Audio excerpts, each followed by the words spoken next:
30 votes. That's what stands in the way of the House of Representatives passing President Trump's first major piece of legislation, the American Health Care Act. One of those House members, Mark Meadows of North Carolina of the Freedom Caucus, telling reporters today there's still not enough votes to pass the new health care bill. Just not there. Joining us now is Charlie Gasparino to tell us exactly how short they may be. We are getting this from sources close to both the House Freedom Caucus and the White House, and they're offering two different scenarios on whether this thing is going to pass or whether it won't pass. We should point out for the average investor in the next couple of days, this could be a critical 48 hours. If it does pass, I think markets will respond pretty positively, right? Then it still has to go to the Senate because people think as it passes, the next step is to get tax cuts through, which obviously the market is priced in.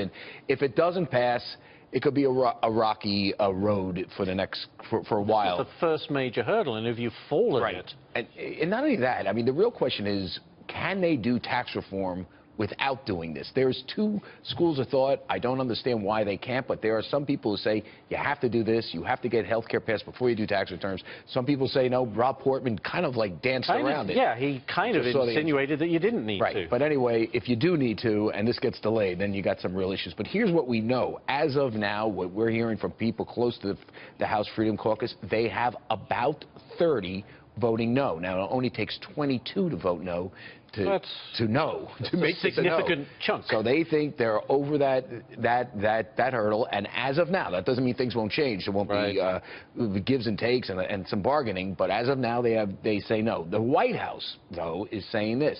They believe there's some squish in that number, that in the end, when Donald Trump puts dollars to donuts and starts going out and twists some arms. This is what he's famous for, the closer, that's what Spicy called him before, the closer, that they're going to squeak by 1 or 2. And that's what they're saying. Now, believe what you want.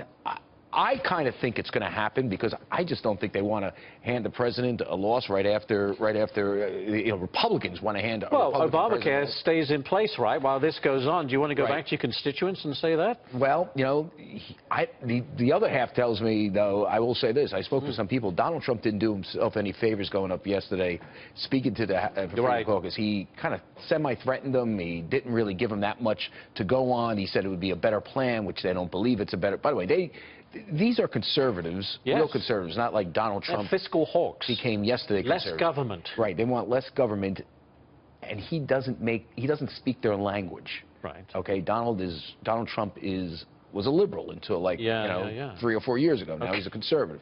He doesn't speak their language, and I don't think he made the sale. Now, I do think at the end of the day, that whether he makes the sale or not, I just don't think they want to hand the Republican president. What about Paul Ryan? You know, his leadership on the chopping block here. That's a great question.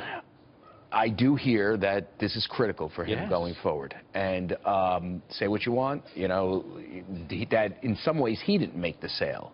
Yeah. Or he came up with a plan. He had, I mean, listen, the word is you've had 7 years to deal with this.